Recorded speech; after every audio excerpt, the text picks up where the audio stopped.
Hello everybody, this is Debbie with another video tutorial. Today I wanted to go over some techniques and stuff that we can use for our color fills and also discuss the advanced features a little more.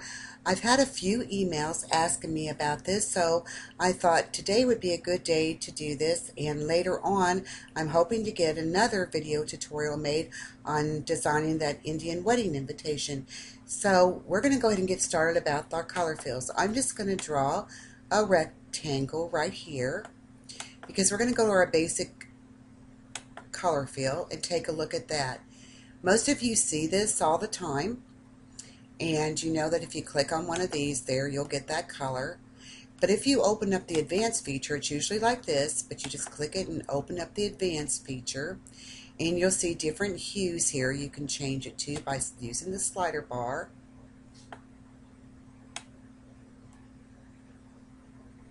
And I just keep on going up. So you see how that works, and you also probably know that if you click anywhere in this area, you'll get one of those different colors.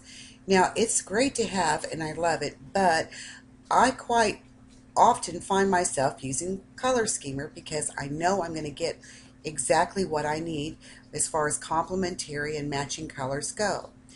And here it is. It's on the internet. I call it one of my internet gadgets, and it's free to use, and it's called colorschemedesigner.com is where you would need to go. And if you click over here, you'll see your monocolors that go together, and then you can select complement, triad, tetrad, analogic, and accented analogic. So the further up you go, the more colors you get. Okay, for now I'm just going to go with complement colors, and I'm going to leave this selection right here. But if I wanted to make a different one, I would just have to click here on the circle, and I would get a whole different selection. As you can see, you go in these areas, and there we go. I'm just going to go back to this and use these for this. Now over here, you can adjust your scheme and go to custom, max contrast, etc., medium pale pastels. So let's just click on that to see. See, that's what you get. And very dark, high contrast, and so on. I'm just going to go to the default, and then I'm going to hop over here to my color list. Now, there's a couple of ways of using this, and I've also made little snipping tools, or I use my Snagit up here to copy this and I bring it into Studio, but we're going to work on this one first. As you can see with the colors here, you have numbers right below them.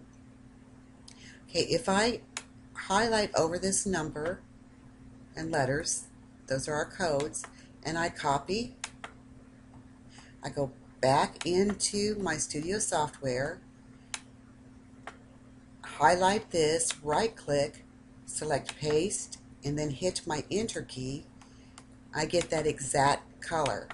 I can also adjust the line setting by just hopping over to my lines and clicking right here, so my line is exactly the same too. You can go back over that color fill. We're going to do this one more time, and this time we'll use this hue, this shade right here. Okay, color, copy.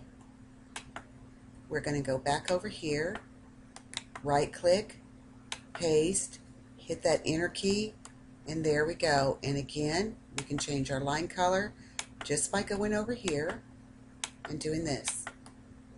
So now we covered pretty much the basic fill color options, and you know you can reduce the transparency down here. So we're going to go over here to our gradient window, and if I select something like this and I go down here, I can see that it starts here with this color and it ends here with a white. Now I can just click here and add another tone, and I can move this slider up here and then say right about here I would like another hue, so I go there, and each time I'm moving this up just a tad bit to change it,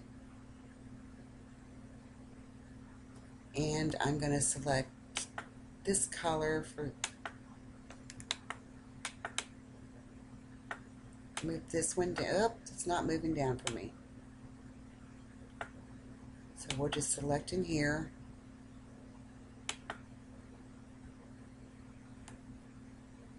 And we can always move this down more.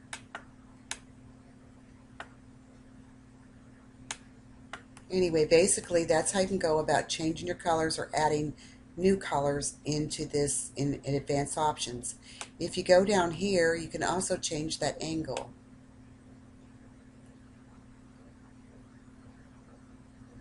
So there it is at a 45-degree angle, and that creates us another gradient. You can always start out with the basic if you'd like to do this. I'm going to make sure it's selected first, and we start out with the basic, and then like I said, you just click anywhere in here if you want to add another color.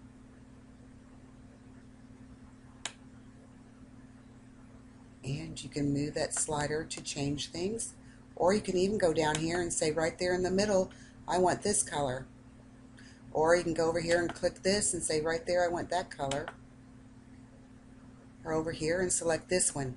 The options are all yours, whatever you want to do with this.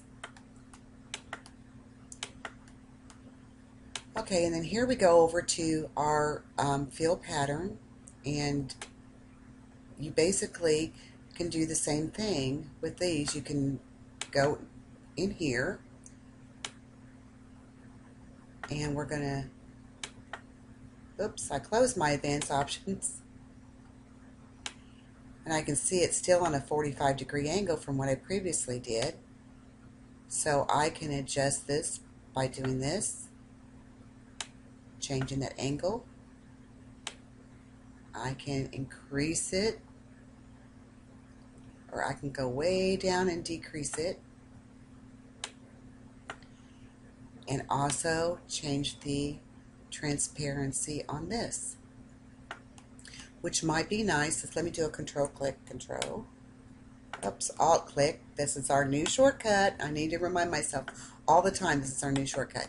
So I'm going back here and I'm going to do a color fill, and I'm going to select one of these colors that are in there. I'm going to right click and send to back.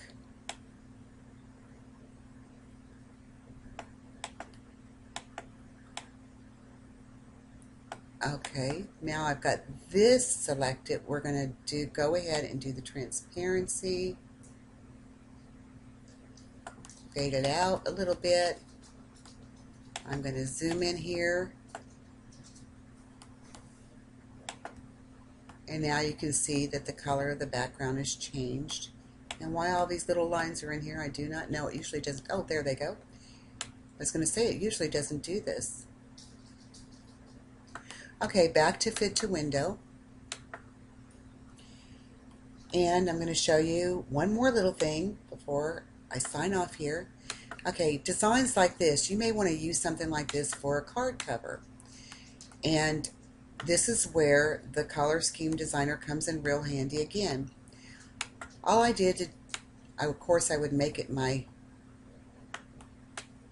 well, I don't like that filling with black, so let's just go to no fill, because I want you to be able to see what we're doing.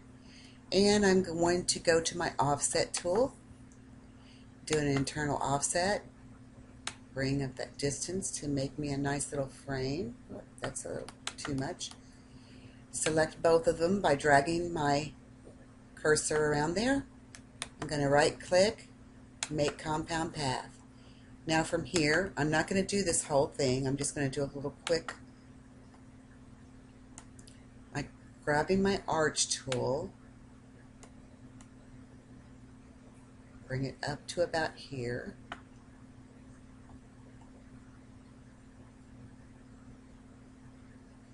And I'll make this one here. I can actually get it to go inside the line just a little bit. Then again, I can grab that same arch tool and start it right about here.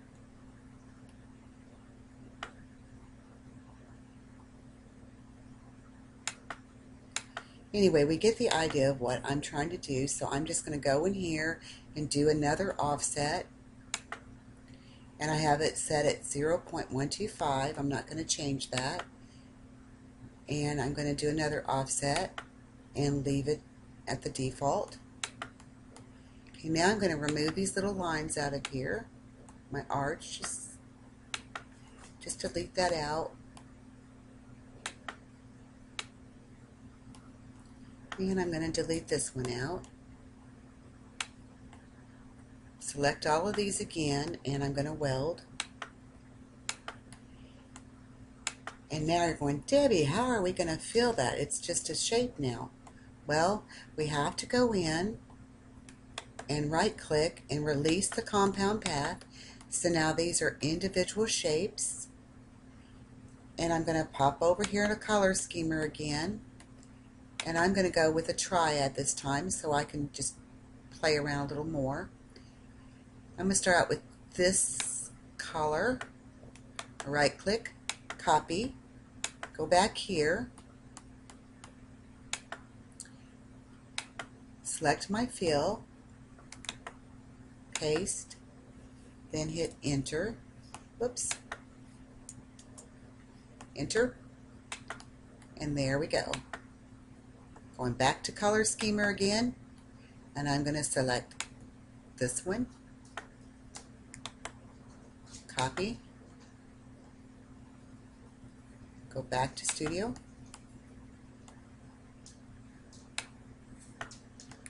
paste, hit my enter key,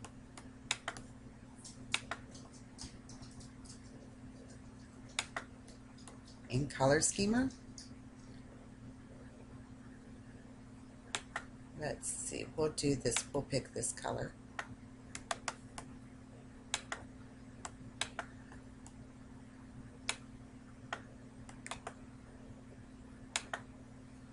Paste, enter. And for this largest piece here,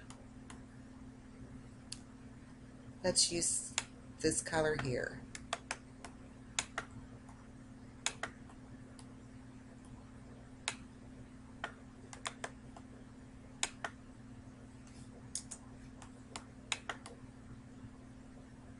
Now, this piece here, I'm just going to fill with a black. And I can always go back in and change my line colors so we don't see all of that. So line color, line color, line color, and line color. And we also make this line color black. And then you have a pretty design that you can use on a card or maybe some other project. And you can also add little embellishments on the background. This is one I use. This is another way I use this. I'm going to blow this up first. I just took a Mindy pattern that I traced and I just kept the lines on it. And then I drew in some other little features, and we'll zoom in this a little bit more so you can see it better. And I sketched this out on some cards because of that tutorial I'll be making pretty soon. So I'm going to go back to Fit to Window. And by saving this, just going in here, using that Snag It tool or your snipping tool, and I just snipped all of this and saved it. Then I opened it up in Studio. So it made it really, really easy for me to just click on something and click a color. Oops, I think I picked the wrong thing. Oh, I picked line color. I gotta go fill color and click on that and zoom in.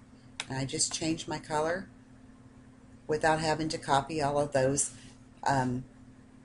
numbers and pasting them in here. So it's whatever you want to do. You can either use your snipping tool and grab the color palette, or and bring it into Studio for the project you're working on, or you can just copy and paste the colors as I did in these projects here. I hope this has shown you a few more things that you can do with your fill tools, your color, your gradient, and your pattern fills, and how to use the Color Scheme Designer tool. Everyone have a great day, and I'll see you real soon with another video. Bye now.